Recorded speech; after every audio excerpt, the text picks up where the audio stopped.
सम्मान के लिए, इसके लिए आप लोगों को बहुत धन्यवाद और आभार।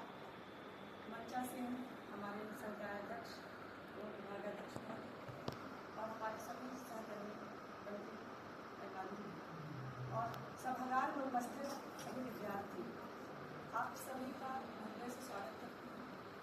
और आज का दिन जो शिक्षक दिवस का दिन विशेष शिक्षक और शिक्षक के बीच सम्मान का नहीं है, तो हर दिन ही अनवरत चलने वाली एक प्रक्रिया है जिसमें हम हर दिन सम्मान करते हैं। और सबसे बड़ी बात है, सम्मान का जो संबंध होता है वो एक तरफा नहीं होता है। अगर आप हमारा सम्मान करोगे तो निश्चित रूप से हमारे हृदय में भी आपके प्रति सम्मान का भाव जगेगा। और शिक्षक की महत्ता की बात अगर कर ली जाए तो बहुत प्राचीन काल से ही चलता आ रहा है। हम सभी जानते हैं कि शिक्षक का, गुरु का बड़ा अधिक महत्व हमारे जीवन में रहा है। और गुरु की महत्ता को इस रूप में ले सकते हैं, केवल ज्ञान प्राप्ति के संदर्भ में अगर देखें तो ज्ञान का मामला तो है ही, ज्ञान तो अब हमारे पास उपलब्ध है, ये मोबाइल फ़ोन भी, जहाँ से हम ज्ञान प्राप्त कर सकते हैं, जानकारियाँ ले सकते हैं। लेकिन जैसा कि बलजीत सर ने बताया, बड़ा अच्छी लगी उनकी बातें मुझे, कि वास्तव में आपको नैतिक शिक्षा या फिर आपको ऐसा सुझाव, ऐसा मार्गदर्शन देने का कार्य शिक्षक करता है जिससे आपके व्यक्तित्व का निर्माण होता है। और साहित्य पढ़ने वाला विद्यार्थी हम सभी हैं, आप ही नहीं हैं, हम सभी शिक्षक हैं, क्योंकि साहित्य में तो हर जगह यह शिक्षा हमको हमेशा मिलती रहती है। चाहे जो भी हम अध्ययन कर रहे हो, चाहे हम कोई भी साहित्य पढ़ रहे हों, वहाँ हमें एक अच्छे मनुष्य बनने की शिक्षा, प्रेरणा हमेशा मिलती रहती है। और आज के समय का जो सबसे बड़ा चुनौती है वो यही है, क्योंकि हम सब ज्ञान तो अर्जित कर ले रहे हैं लेकिन वास्तव में संवेदनहीन होते जा रहे हैं। आखिर उस संवेदनहीनता का कारण क्या है? कारण तो बहुत सारे हैं, लेकिन क्या हम संवेदनहीन बनकर एक अच्छे समाज की स्थापना कर पाएंगे? बहुत सारे लोग मिल जाएंगे आपको कहते हुए क्या जरूरत है हिंदी साहित्य पढ़ने की। शायद मुझे यह नहीं पता कि साहित्य की कितनी महत्ता है। कोई भी साहित्य हो, हमें क्या बनाता है? साहित्य संवेदनशील बनाता है, एक अच्छा मानव बनाता है। तो आप बेझिझक कहिए कि अगर ये साहित्य खत्म हो जाए, समाप्त हो जाए, केवल विज्ञान की पढ़ाई हो, तो शायद हम ज्ञान तो अर्जित कर लेंगे पर एक अच्छे मानव नहीं बन पाएंगे। तो इसकी भूमिका नहीं लगता था पापा मेरे आते और मुझे लेके जाते यहाँ से, बिल्कुल मन नहीं लगता था। कभी मम्मी की याद, कभी किसी की याद, लगता था कहाँ हम फंस गए हैं, बेकार है। BHU जैसे संस्था में पढ़ने के बावजूद भी 1% मेरा मन नहीं लगता था। शुरुआत का 1 वर्ष ऐसे ही व्यतीत हुआ होगा, रोते रोते मेरा, मुझे याद अच्छे से भी। लेकिन एक चीज़ था, बहुत सारे लोग बहुत ऐसे काम करते थे जो उचित नहीं था। शायद हम सभी साधारण से परिवार से आए होते थे और लगता था कि चलो, कभी कभार लगता था चलो हम भी चले, क्या कर ले। फिर कुछ ऐसी चीज़ें थी जो रोक देती थी। आप अगर अपने जीवन का एक वो बना लोगे, कि हम पैरामीटर बना लोगे कि हमें यहाँ तक ही जाना है, तो आप एक अनुशासित जीवन जियोगे और निश्चित रूप से जिस उद्देश्य के साथ आप यहाँ आए हो विश्वविद्यालय में, उस सफलता को अर्जित करने में आपको कोई भी दिक्कत या तकलीफ या परेशानी नहीं होएगी। आपका जो भी अभिभावक है, माता पिता, भाई बहन, सम्मानित शिक्षक, सभी का बहुत आभार और स्वागत है। आज भले तो थोड़ा आगे चल रहे हैं, लेकिन शिक्षक दिवस सिर्फ शिक्षकों के लिए नहीं है। इसमें आप भी आते हैं, हम भी आते हैं। और मुझे लगा कि हमारे 2 सहयोगी बहुत सारी बातें कर चुके हैं। मुझे नहीं लगता कोई कोना बचा है हम लोगों को बात रखने के लिए। और सबसे संकट में जो अंत में आते हैं उनके लिए हो जाता है कि हम बोले क्या। खैर कोई नहीं, 2 बात मैं रखूँगी। समय ऐसा चल रहा है कि शिक्षक हो चाहे विद्यार्थी, सभी लोग क्या है कि द्वंद्व के रास्ते से गुजर रहे हैं। ये द्वंद्व कैसा है पूछेंगे, द्वंद्व किस बात का है? कि द्वंद्व ये है कि जो शिक्षा की बात करते हैं, लोग ज्ञान की बात करते हैं, ज्ञान से तुम्हें ऊर्जा मिलती है, शक्ति मिलती है कि हमें सही और गलत का निर्णय कर सकें। और ये ज्ञान तो 2 तरफा दे रहे हैं। एक हमें जो हमारे पास संसाधन है, गैजेट्स हैं, उसका उपयोग कर रहे हैं। दूसरा एक जो शिक्षक से आप क्लासरूम में आ रहे हैं, जो बातें सीख रहे हैं, जो भी पेपर पढ़ रहे हैं। लेकिन सबसे बड़ी बात ये है कि नैतिकता की बात हुई, संवेदना की बात हुई। मुझे लगता है कि नैतिकता, संवेदना, मानव मूल्य की बात, जैसे साहित्य में एक बात ग्रहण हुआ। आप सभी लोगों ने जो हिंदी विभाग के शोध छात्र हैं या फिर पीजी के स्नातक के छात्र छात्राओं ने मिल के ये आयोजन किया है, बहुत ही सुंदर आयोजन। अभी कुछ दिन पहले पिछले हफ्ते में अध्यक्ष जी के साथ एक बैठक में हम सभी लोग डिस्कस कर रहे थे कि इस तरह के जितनी भी हमारे साहित्यकार हैं उनकी जयंतियों को लेके हमारे शोधार्थी भी अब आए, और आप लोग जो स्नातक के छात्र छात्राएँ हैं वो भी, जैसे अभी हम सभी ने देखा प्रथम वर्ष की छात्रा ने बहुत अच्छी कविता की। तो जैसा कि हम सभी जानते हैं, देखिए ज्ञान के विषय में मेरी धारणा एकदम बहुत ही स्पष्ट है। कोई भी व्यक्ति ये सोचे कि हम बहुत ज़्यादा ज्ञान अर्जित करके सफलता प्राप्त कर सकते हैं, तो अगर मेरी धारणा आप मानेंगे तो ये मुझे उचित नहीं लगता। सफलता के लिए हमें अनिवार्य और सहायक दो कारक महत्वपूर्ण हैं। तो सबसे बेहतर है कि हम क्या पढ़ें।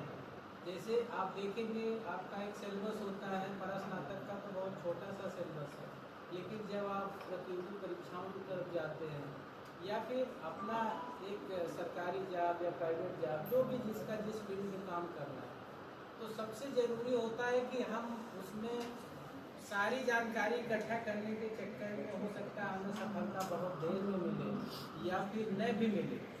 तो बेहतर होगा चयनित, जैसे एक कोचिंग या इस तरह की जो व्यवस्थाएं आई हैं, अब आप देखेंगे जो गुरु की भी भूमिका रही है, तो मुझे ऐसा लगता है केवल उनको सफलता और असफलता से अगर हम देखें तो आज के समय में ज़रूरी है कि हम क्या चयन करें, हमें क्या पढ़ना है, बहुत ज़रूरी ये कार्य होता है।